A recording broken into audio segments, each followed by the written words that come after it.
there, my name is Katie Morgan. I am an indie fantasy author, editor, and longtime anime fan, and welcome to Let's Write With, the series where we use the power of anime to become better writers. If you're tired of writing advice that doesn't go beyond a list of words to use instead of said, you're in the right place. In this series, we take a more organic approach to writing advice by taking a look at what other people are doing, stealing their good ideas, and hopefully figuring out how to avoid their mistakes. Today, we're going to do that with a lovely paranormal suspense show called Link Click. But first, a little bit of housekeeping. Right off the bat, let me reassure you that yes, I do know that Link Click is not an anime, it's a donghua or Chinese animation. This means that first and foremost, I owe you a preemptive apology for my pronunciation of Mandarin Chinese. I am so sorry, I promise I'm doing my best. Anyway, while I certainly don't want to diminish cultural differences, I do think there are enough similarities between anime and donghua that it makes sense to include Link Click in a series about anime. Also, here is your spoiler warning for seasons 1 and 2 of Link Click. And because this is a pretty suspenseful show, I do recommend that you watch it before watching this video if you're the kind of person who really dislikes spoilers, because we're gonna get pretty spoilerific. Okay, now that that's out of the way, let's talk story. Link Click is about two friends, goofy ray of sunshine Chang Xiaoxi and long-suffering grump Lu Guang, who work at the Time Photo Studio, which is run by Chang Xiaoxi's surrogate sister, Xiaoling. In addition to developing photos, the trio have an interesting little side hustle that involves using photographs to travel back in time and fulfill their clients' requests. We'll get into the specifics of that in a minute, but basically, Xiaoling brings in the clients, Chang Xiaoxi dives into the photos, and Lu Guang directs the time travel operation to make sure they accomplish what the client asks them to. This is all fine and dandy until Chang Xiaoxi, in a well-meaning attempt to help a client, sets in motion a series of events that lead to murder and mayhem, and the discovery of other people with similar magical powers and less than good intentions. Because you can't change the past without risking the future, and our heroes are about to discover just how catastrophic breaking the rules of time travel can be. In this video, we're going to take a look at 3 story elements and try to pick apart where they're working or not working and what we can take away to help with our own writing. Those elements are world building, backstory, and cliffhangers. World building. The guiding principle of world building is basically what does your audience need to know about your world in order to understand and enjoy the story. You might think of world building as setting the ground rules. And that rules thing is pretty important because as a writer, you want to make sure you're sticking to those rules. Or if you're breaking them, that you're breaking them in ways that don't break your story. In Link Click, the most important world building element is arguably that whole time travel thing, so let's start there. Time travel mechanics. At the beginning of the series, we learn that time travel involves the combination of Chang Xiaoxi's power and Lu Guang's. As I mentioned earlier, Chang Xiaoxi is the one actually doing the time traveling, or diving, by entering a photo and possessing the body of the person who took it. Lu Guang's power allows him to see a period of 12 hours forward from when the photo was taken, which means he can direct Chang Xiaoxi during the dive and make sure he knows what to say and do in order to get the job done. Once they're clear on what needs to happen, they initiate the dive with a high five. This allows Chang Xiaoxi to hear Lu Guang while he's in the photo, and it allows Lu Guang to see what's going on through Chang Xiaoxi's eyes. If Chang Xiaoxi wants to leave a photo before the 12 hours are up, he claps and immediately exits. Now, if you've already seen the series, you're probably thinking of all the times these rules get adjusted, to which I say, hold that thought. Time travel rules. In addition to the basics of how time travel works, we've also got the core time travel rules, as explained by Lu Guang at the beginning of the first episode. When Chang Xiaoxi enters a photo, he can stay 12 hours in the past, starting from the time the photo was taken. He has to follow Lu Guang's instructions, and he has to leave the past and the future alone. You can probably already see a potential world-building problem here. If Chang Xiaoxi is entering photos and doing something in the past, doesn't that break one of the fundamental rules of time travel? Well, not exactly. Because as Lu Guang explains later, some small changes are all right, so long as you don't disrupt the timeline. This mechanic is taken even further in episodes like Season 1, Episode 3, where Chang Xiaoxi makes more significant changes, like helping a basketball team win a game they were supposed to lose. This one seems like it's going to be a bigger deal. In fact, it leads to a cliffhanger ending for the episode. But we learn almost immediately in the next episode that actually it doesn't matter because what Lu Guang calls the final result hasn't changed. We'll be coming back to this. Breaking the rules. My reason for going into some of the specifics of how time travel works in LinkClick is so that we can talk a little about the pros and cons of how those rules evolve over the course of the series. In some cases, this evolution just means expanding upon what we already know, or thought we already knew. We start by thinking that time travel requires certain elements like the high five and the body possession, but we eventually learn that there are other options too. For example, Season 1, Episode 6 establishes that Chang Chaoshi can dive as himself in certain situations, and also that Lu Guang's power can be used on security camera footage in addition to still photography. These reveals help set up the climax of Season 1, when Chang Chaoshi uses his ability to jump through photos to get the drop on Lu Min, one of the Season 1 villains. There are also some adjustments that seem designed to raise viewer suspicion with the idea of clearing things up later. Why does Chang Chaoshi have trouble seeing through his host body's glasses in Season 1, Episode 3? Well, as we learn later, the person possessing a body can do things that the host body can't normally do. Chang Chaoshi has better eyesight than his host, so his host's glasses make things blurry for him. This is important because it works for other characters too. For example, Li Tianchen, who becomes one of the Season 2 antagonists, can walk even when he's possessing Lu Min, who's paralyzed. This confuses the cops and helps him get away with several murders. The clues were there if you were paying attention.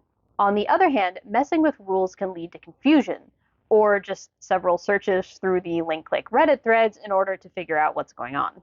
To go back to that clever darkroom fight in Season 1, Episode 11, we see Chang Chaoshi briefly possess the bodies of Li Tianchen's victims who took the photos Chang Chaoshi dives into. But we've only ever seen him possess bodies if he dives after high-fiving Lu Guang.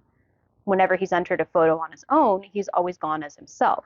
So could he always have done it either way?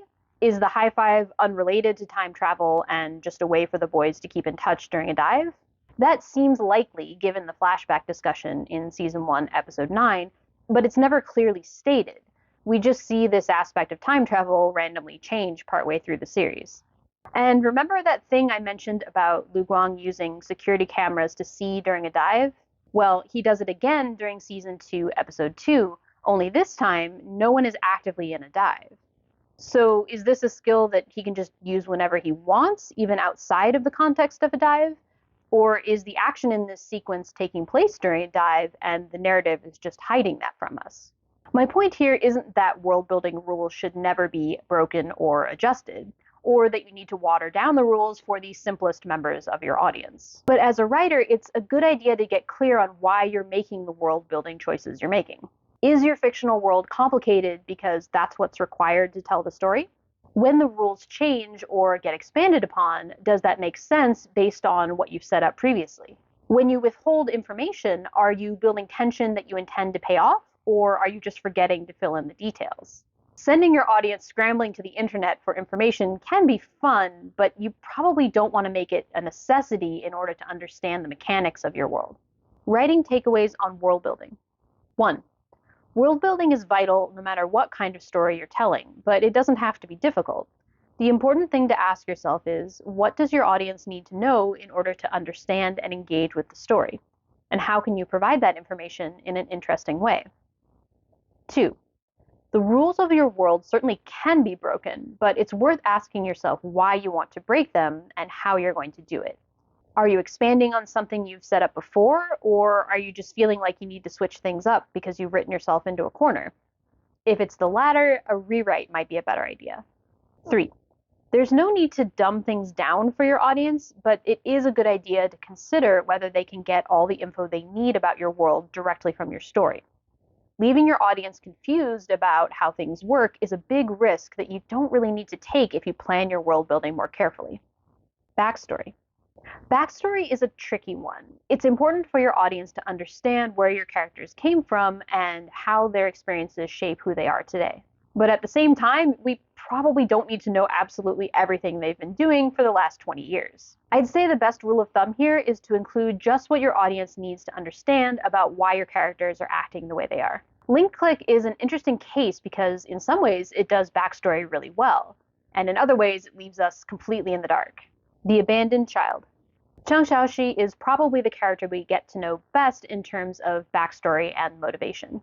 On the surface, he's a pretty silly, upbeat guy who cares deeply about others and is willing to throw himself into danger without much thought if it means helping someone. And both that cheerfulness and that desire to help others are a direct outcome of his past experiences. Early on in the story, we learn that Chang Xiaoxi's parents disappeared when he was very young, but he's always clung to the belief that they'll come back someday, no matter what anyone else says. He lives and works at the photography studio because Xiaoling promised that her father, who owns the building, would let him stay. Chang Xiaoxi now works to pay off his debt to Xiaoling's dad. Chang Xiaoxi's past as an abandoned child, desperate not to give up on his parents, has a huge impact on his personality and his choices. The cheerfulness seems to be part inherent personality, part coping mechanism. As a child without parents, Chang Xiaoxi was ostracized and didn't have many friends. So as an adult, he values his relationships and gets a kick out of giving his friends a hard time. His past also affects the way he uses his time-traveling power. When he chooses to ignore Lu Guang's guidance and respond to a text during a dive, he does it because he sees himself in the client. Emma is someone who feels adrift, missing her parents as she struggles at a city job for a corrupt company. When he texts Emma's parents, it's like he's texting his own, whom he may never see again. And when Chang Xiaoxi learns that this tiny act of kindness led to Emma's death, he's crushed. This might be a good time to bring up another functional element of time travel in Link Click. Namely, when Chang Xiaoxi possesses the body of the person who took the photo, he also experiences their emotions as well as his own. So when he struggles with Emma's situation, it's not just because he's sympathetic, it's because he can literally feel her loneliness. This effect is compounded with another dive starting in Season 1, Episode 3. The client wants the boys to deliver some messages to people from his past, but as the plot progresses, it becomes clear that those messages are important because the recipients all died in a catastrophic earthquake based on a real-life event in China in 2008. As soon as Chang Xiaoxi realizes what's going on, he's desperate to save people's lives, regardless of Lu Guang's warnings about not being able to change the past. As expected, nothing Chang Xiaoxi does can prevent the disaster, which ends with him experiencing the client's mother's death in pretty much the most horrifying and heartbreaking way possible. If you dare to read the Crunchyroll comments, you'll find a fair amount of annoyance when it comes to Chang Xiaoxi's actions. He consistently ignores or tries to break rules, usually for pretty emotional reasons. But his actions make sense in the context of his past and who he is as a person, someone who experienced loss at a very young age and is now desperate to hang on to the people he cares about. The unknown. Considering that he's the other half of the main duo, it's kind of surprising that we don't have much backstory on Lu Guang even after 2 seasons. What we do know is closely tied to his relationship with Chang Xiaoxi and how that affects his choices, for better or worse. In Season 1, Episode 3, we learn that Lu Guang and Chang Xiaoxi met as teenagers and bonded over a basketball game where Chang Xiaoxi monologued a bit about the importance of finding good partners, a speech that has clearly stuck with Lu Guang over the years. The rest of the backstory comes in Season 1, Episode 10, in a flashback that shows Lu Guang passing by the studio and stopping to help paint it. Xiaoling grills him about his interest in Chang Xiaoxi, whom she says hasn't had many friends. Lu Guang awkwardly admits that he's drawn to Chang Xiaoxi's naivete. At first, this comment might seem like it's at odds with how the two interact now. After all, Lu Guang is the stoic voice of reason, the one who often seems annoyed with Chang Xiaoxi's inability to stay objective. But Lu Guang is nowhere near as cold as he seems, and it's pretty clear from day one that Chang Xiaoxi is his exception. It's also clear that Lu Guang is not great about making smart life choices based on that fact. He chooses to hide Emma's death from Chang Xiaoxi for most of Season 1, presumably worrying that Chang Xiaoxi will blame himself, which he does. Lu Guang also tries to go the hide important information to protect someone route when it comes to the earthquake dive, starting in Season 1, Episode 3. This backfires catastrophically when Chang Xiaoxi realizes that Lu Guang didn't tell him about the incoming earthquake, and the two butt heads over the impossibility of changing the past when it comes to people who've already died. This actually causes a rift in their friendship, as Chang Xiaoxi is furious and heartbroken when he gets back from the dive. Rather than defending his actions, Lu Guang tries to comfort Chang Xiaoxi during his breakdown. Later, Lu Guang explains that while he knew it would be impossible to prevent the deaths, he was hoping that delivering the client's messages would at least help the client move on. These failed attempts to protect Chang Chaoshi also affect how Lu Guang handles subsequent dives. In Season 2, Episode 6, when Chang Chaoshi does an even more traumatic dive to gather information about several of the Season 2 antagonists, Lu Guang is equally horrified with the situation and apologizes, saying he'd never have let the dive happen if he'd been at full health and able to use his power at normal capacity. But if there's one sequence that shows just how much of an impact Lu Guang's backstory has on his current actions, it's the big reveal at the end of Season 2. That's when we learn that his relationship with Chang Chaoshi is important enough to him that Lu Guang, the guy who spent the entire series keeping a cool head and following the rules, has actually been doing some pretty risky time travel of his own in an effort to prevent Chang Chaoshi's death, despite the fact that, as far as we know, a death node can't be changed. Oh boy, is Season 3 here yet? Anyway, we may not know precisely what happened in Lu Guang's past to make him such a reserved, standoffish person. And we don't really have a whole lot of context for why his relationship with Chang Chaoshi is such a driving factor in his life. I mean, it could just be that Chang Chaoshi is that charming. But I'd be curious to know if there's some sort of trauma in Lu Guang's past that makes him so driven to protect the people he cares about, like a parallel to Chang Chaoshi's parental situation. Either way, we do know that there's a direct line from the backstory we do have to the choices that Lu Guang is making in the series, even if we don't have the whole story yet. The landlady.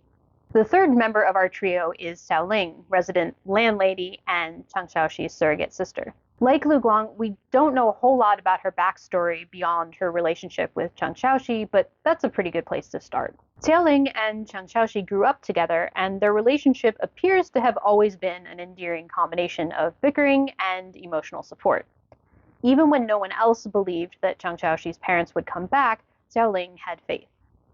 So it's no surprise that Xiaoling shows a lot of empathy for the trio's clients, especially those dealing with significant trauma, like the father searching for his missing child. This one actually hits pretty hard, given that she saw the boy being taken away at the time but never reported it, probably for reasons we'll discuss a bit later. This makes her extremely focused on doing everything she can to help. And in Season 2, Episode 8, she's the only one who can get Li Tianqi, a mute girl dealing with her own significant trauma, to open up and help the police find a missing Lu Guang. Xiaoling does this by finding a way to relate through snacks and stories about her childhood with Chang Chaoshi. Li Tianqi is drawn in by this, given that she's extremely close to her own brother, Li Tianchen, who happens to be one of the big Season 2 antagonists. And that's pretty much it for what we know about Xiaoling's backstory and how it affects the narrative. This lack of info doesn't necessarily diminish her awesomeness. She's still a kick-ass martial artist and a good friend to the boys. But we know so little about what motivates her, and I can't help but think she'd have more depth if her past got a little more screen time. And that's the kicker when it comes to backstory in Link Click. There's just so much that we don't know. Like, would it change anything if we knew how everyone got their powers? Does it matter that we don't know where Lu Guang came from or what happened to Chang Chaoshi's parents? Personally, I was able to fall in love with these characters regardless of the missing pieces, but the missing pieces were pretty noticeable. So how do we figure out how much backstory is too much and how little is too little? As I mentioned at the top of this section, I think the best approach is to get really clear on what the audience needs to know in order to understand the story. Teasing backstory without revealing it can be a lot of fun, but you don't want your audience so much in the dark that they don't understand why characters are acting the way they are. And if you leave too much backstory untold, you can easily end up in a situation where the audience is spending their time being irritated about what they don't know rather than enjoying the story. Writing takeaways on backstory. 1. Backstory can go a long way toward providing context for why your characters are doing what they're doing. For example, someone with trauma in their childhood is probably going to be affected by that trauma in other areas of their life, even as an adult. 2. The trick with backstory is figuring out just how much your audience needs to know in order to really understand your characters and their world. This is a personal judgment call that's going to depend on your writing style and preferences, but in the end, what matters is that you provide enough info to make your characters relatable and understandable. 3. Keeping secrets when it comes to backstory can be a great way to build tension, but it can also diminish the impact of a character's choices because it's harder to see what brought them to their current predicament. That's why it's important to make conscious decisions about what you hold back versus what you reveal. Cliffhangers. Click is known for its brutal cliffhangers. Out of 24 episodes so far, all but one or arguably two end in cliffhangers. This sort of makes sense for a paranormal suspense show. The genre is meant to be suspenseful. And this is particularly true of Click Season 2, which leans more heavily into the mystery and police procedural stuff rather than the individual time travel narratives. Season 2 is also when we get some clear antagonists and learn how various plot points, including stuff set up in Season 1, all come together. But you know how I just said that a whopping 23 out of 24 episodes end in cliffhangers? Yeah, that's a lot. So the question becomes, do these cliffhangers build good tension, or are they just there to manipulate the audience into sticking around? Tension. Click's cliffhangers run the gamut from an impending argument over noodles to an impending major character death and everything in between. The stakes for a cliffhanger can vary pretty widely, but the goal remains the same: to build tension in a credible way that makes people want to watch just one more episode, especially if it's like 2 in the morning. While each individual cliffhanger in Click is kind of a toss-up in terms of effectiveness, which we'll get to in a minute, I think the season-ending cliffhangers are pretty solid. Season 1 ends with all 3 MCs in peril. Lu Guang because he's bleeding out on the couch after having been stabbed, Xiaoling because she's currently possessed by Li Tianchen, and Chang Xiaoxi because he's just come back from a dive to the worst possible situation. The tension and the stakes are pretty clear. All 3 of our heroes are not necessarily going to come out of this alive, and now we have to wait until the next season to find out what happens. Season 2 ends with a less openly dramatic but still impactful reveal. After seeing the MCs return home to what appears to be a happy ending, we shift to a scene of Lu Gong, covered in blood, monologuing about going back in time, again, to save Chang Xiaoxi, who apparently isn't going to be as fine as it seemed like he was 2 seconds ago.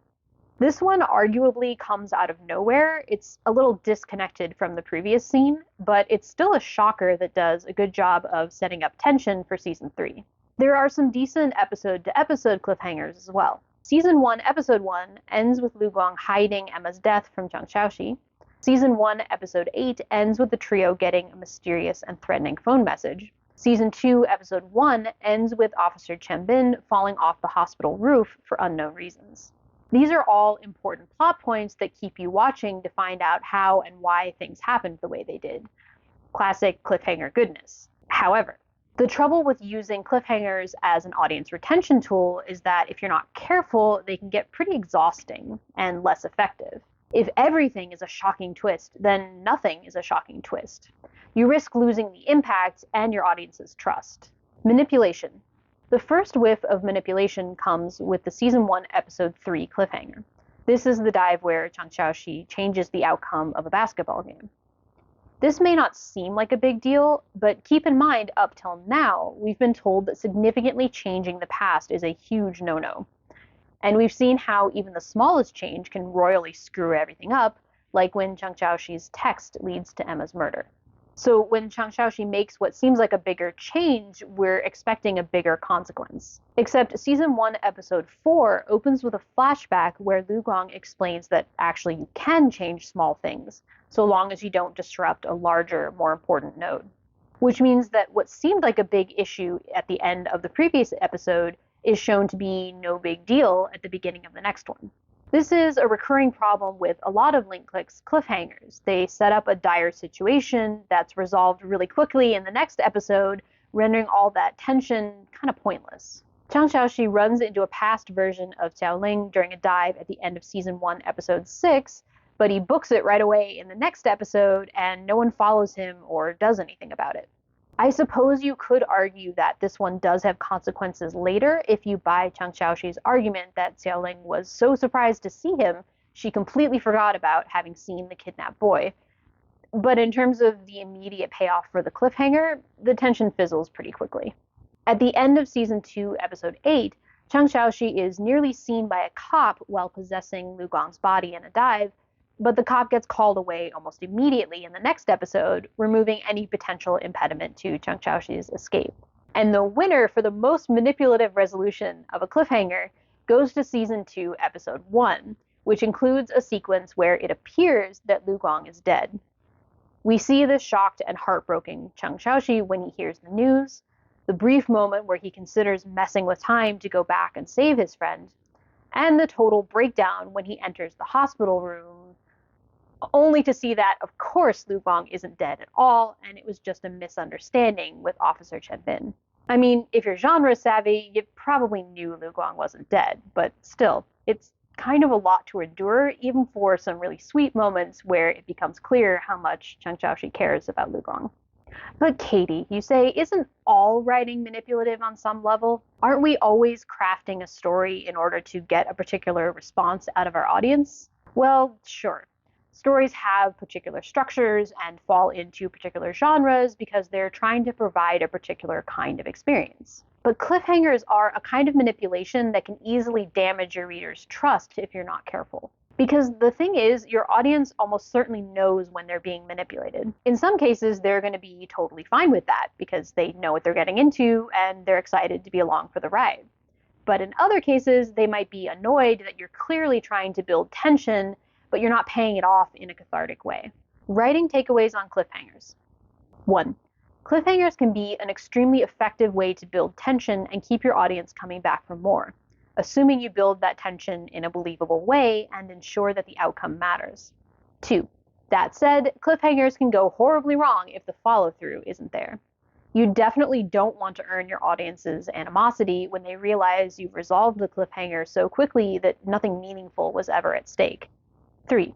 It's also extremely important to avoid overt manipulation as much as possible. If characters' lives are in jeopardy, the danger and the solution should both be believable. Like, you can use the bait and switch, haha, they're not actually dead approach, but tread carefully. Depending on how you do it, your audience may catch on, and they may not like the assumption that they're suckers. Conclusion. So, let's review what we've learned today, shall we? 1. World building is all about making and breaking rules in ways that make sense and don't detract from the story. What does your audience need to know, and how might that change over the course of the plot? 2. It's a good idea to make sure your world building is only as complicated as the story requires. You want your audience to enjoy hanging out in your world, not be in a hurry to Google a bunch of stuff because you weren't clear about how and why things work the way they do. 3.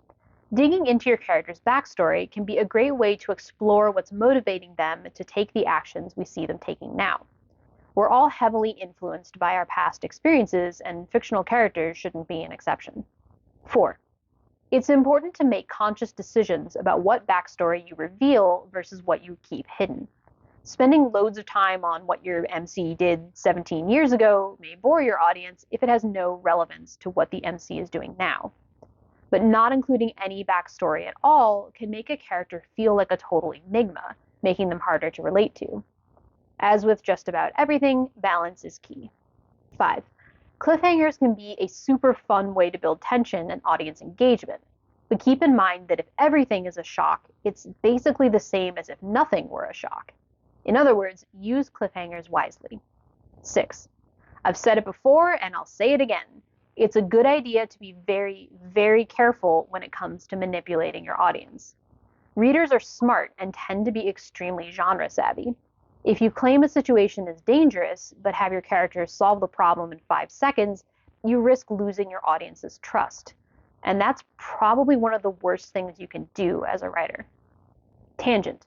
I'm going a bit outside my area of expertise here, but I feel like I'd be remiss if I did a video about link click and didn't talk about how amazing the openings and closings are. The visuals are clever and interesting, and the second opening in particular does a really great job of using both music and animation to set the tone. I am far from the first person to point out just how cool it is that the vocals and the animation play backwards starting at the halfway mark. Because it's a time travel show, get it? Storytelling isn't just about the written word. It can also be about how we use things like art and music to support those words. I highly recommend watching all the way through the openings and closings at least once so you can appropriately appreciate just how well done they are and how cleverly they emphasize the themes of the show. That's it for this video. Thanks so much for watching. If you've seen Link Click and have any thoughts on the writing, I would love to chat in the comments. I know there are a lot of things I didn't cover in this video in the interest of keeping it a reasonable length, so maybe we can talk a little bit about that down below. Also, as always, feel free to leave me your suggestions for other titles to cover in this series. And if you like stories about two magical dudes and their badass female BFF fighting crime, you may want to check out my urban fantasy trilogy, the Compound series. It does not have time travel, but it does have cranky empaths, magical conspiracies, and a bit of queer romance. Books 1 and 2 are available in ebook and paperback, and book 3 is tentatively scheduled for release later on in 2024. More info on that is also below. Thanks again for watching, keep writing, and I'll see you in the next video.